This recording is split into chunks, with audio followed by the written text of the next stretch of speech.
मयूरभंज जिलार कुसुम block हाटबदड़ा टीपीएनओ DL तरफ सोमवार दिन हाटबदड़ा उच्च विद्यालय जातीय सड़क सुरक्षा सप्ताह उपलक्षे सड़क सुरक्षा सचेतनता कार्यक्रम रायरंगपुर सब डिविजन 2 कुसुम सेक्शन एसडीओ चिरंजीव साहू संयोजन एक सभा अनुष्ठित हो जाइछि।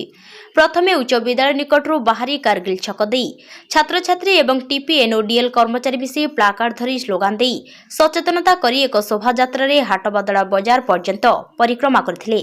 एथिरे प्राय 250 रु ऊर्ध्व छात्र छात्री सहित 50 जन टाटा पावर कर्मचारी एथिरे अंशग्रहण करथिले। एही कार्यक्रम अवसर में सड़क सुरक्षा सचेतनता क्विज कंपिटिशन इत्यादि कार्यक्रम होइथिला। कार्यनिर्वाही जंत्री इंजीनियर पार्थसारथी दास, एसडीओ इंजीनियर चिरंजीव साहू, सीओएस डिविजन मुख्य सेफ्टी ऑफिसर चौधरी निर्मल प्रसाद, कनिष्ठ जंत्री एम प्रसाद राय, उच्च विद्यालय प्रधान शिक्षक रंजित कुमार नायक प्रमुख जोग देथिले। अतिथि माने गाड़ी चलाइबा समय हेलमेट व्यवहार, जानवाहन चलाइबा समय सीट बेल्ट व्यवहार, गाड़ी चलाइबा समय मोबाइल फोन व्यवहार न करिबा, द्रुत गति गाड़ी न चलाइबा, सड़क सुरक्षा नियम मानिबा परे मत व्यक्त करथिले। एहा सहित जो माने हेलमेट पिंधि नथिबा 10 जन बाइक चालकंकु रोड सेफ्टी हिरो भाबरे संबर्धित करथिले। सेथि मध्यरु जने हेलमेट पिंधि नथिबा बाइक चालक तांको मांको सहित जाउथबा समय एसडीओ तांको सचेतन करथिले, जहाद्वारा तांको माँ भावविहुल होई निज भूल बुझी पारिले परे बिना हेलमेट रे पुओ को बाइक चलाइबाकू देबेनि बोली कहिथिले। हाटबदड़ा उच्च विद्यालय शिक्षक सुशांत कुमार पात्र, सुमित्रा टुडू, दानगी हांसदा, प्रियंका प्रियदर्शिनी पाल, पुष्पा मंजरी दास, निवेदिता दास, सूर्यकांत जेना, ममता गिरी, दीपिका मोनालिसा महंत, विजयमणि मार्डी, अर्जुन महंत, प्रतीश कुंभाकार प्रमुख उपस्थित होई परिचालन रे सहयोग करथिले। Chiranjeev Sahu, SDO Rairangpur number 2 sub division. आज आम टीपीएनओडीएल परिवार तरफ यही जो कार्यक्रम हाथ को नहींचु ताहा होची सड़क सुरक्षा जीवन रक्षा। निजे आम निजे हिरो हो पारिबा, निजर जीवन को रक्षा करी एवं अन्यर जीवन को रक्षा करी आम हिरो हो पारिबा, ताहा आमर आज रही। सड़क सुरक्षार हिरो होगापाई आमर जो स्लोगान रही टीपीएनओडीएल तरफ आम ताकू साधारण लोकों पाखे पहुँचापी चेष्टा करुछु जे समस्ते हिरो हुंतु, हिरो बनंतु, अन्यर जीवन को रक्षा करंतु। सबुठारु बड़ कथा जो मैक्सिमम एबेर जो देखा जाउछि रोड एक्सीडेंट तार सबुठारु बड़ कारण होउछि मोबाइल ड्यूरिंग ड्राइविंग पीरियड रे मोबाइल व्यवहार करुछन्ते।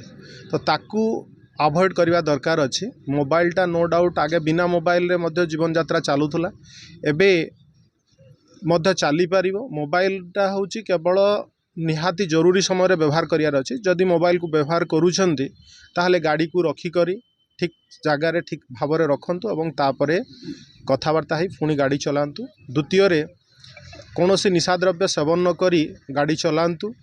तृतीय रे प्रॉपर लाइट, आजिकाली पूरा हाई पावर हाईमैक्स लाइट एमती सब चली आसू मारुचंती। आमर परोक्ष जो विपरीत दिगरु आसूची जड़े आरोही बा रास्तार से माने दुर्घटना प्राप्त होउचंती। तेणुक ठीक समय ठीक लाइट व्यवहार एवं ये जो कुहुड़िया पाग से समय को प्रकार लाइट व्यवहार हवा दरकार, केमती जीवा दरकार से प्रकार लाइट व्यवहार करवा एवं कुहुड़ी समय रे केते स्पीड रे गाड़ी चलेवा दरकार, को प्रकार नीति नियमावली ये करवा दरकार, से विषय रे आमे लोकन को अवेयरनेस क्रिएट करूछु एवं करैबार लक्ष्य नहीं एक सूक्ष्म प्रयास एवं बहुत बड़ प्रयास मध्य आम तरफरु जे निज जीवन को रक्षा करंतु एवं हिरो बनतु। धन्यवाद। नमस्कार। सर्वप्रथमे आमर सरकारी उच्च विद्यालय हाटबदड़ा प्रांगण रे आज रोड सेफ्टी सप्ताह पालन होची। एही परिप्रेक्षी रे आमर टाटा पावर तरफरु आयोजन करा जाइथिबारु आमर टाटा पावर को सर्वप्रथमे आम धन्यवाद भी देबा। आउ एई जो छोट छुआ मानकर द्वारा रोड सेफ्टी केमती जानी हेबो एवं सेमाने केमती सुरक्षा प्रदान करि परिबे से विषय रे अवगत करिथिबारु बा हमको सुजोग देइथिबारु पुणी धन्यवाद। जे आमे केवल टाटा पावर आमे इलेक्ट्रिक विषय रे जानिथिले किंतु सेमाने मध्य आमर रोड सेफ्टी उपरे बहुत गुरुत्वपूर्ण देइछंती।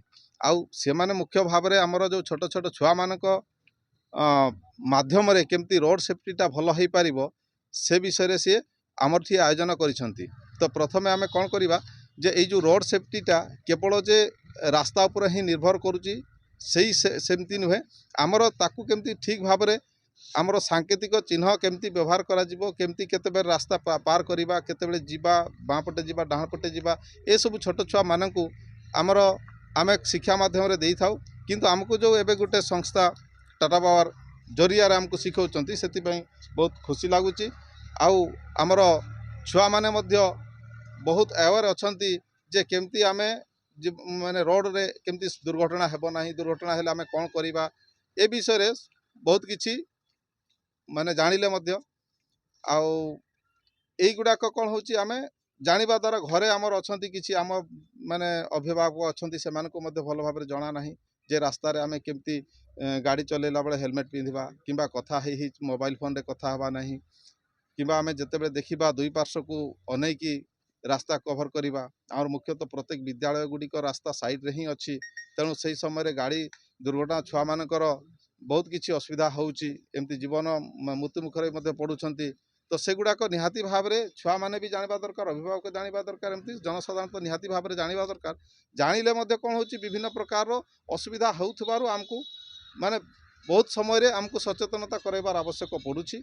ଆଉ ଯାହା ହଉ, ଧନ୍ୟବାଦ ଦେବି ଆମର ଟାଟା ପାୱାରକୁ ଯେ ଆଜି ଆମ ବିଦ୍ୟାଳୟରେ ଛୁଆମାନଙ୍କ ଜରିଆରେ ଗୋଟେ ସମାଜକୁ କେମିତି ଦୁର୍ଘଟଣା ନହେବ ବା ଦୁର୍ଘଟଣା ମୁକ୍ତ ଆମର ସମାଜ ଗଠନ ହେବାରେ ସହାୟକ ହେବ, ସେଥିପାଇଁ ଆୟୋଜନ କରିଛନ୍ତି। ତେଣୁ ସମସ୍ତଙ୍କୁ ଧନ୍ୟବାଦ ଏବଂ ମିଡ଼ିଆ ଭାଇମାନଙ୍କୁ ମଧ୍ୟ ଧନ୍ୟବାଦ ଯେ ଏହି ବାର୍ତ୍ତା ଛୁଆମାନଙ୍କ ଜରିଆରେ ସମାଜକୁ ପହଞ୍ଚାଇବାର ପ୍ରୟାସ କରୁଛନ୍ତି।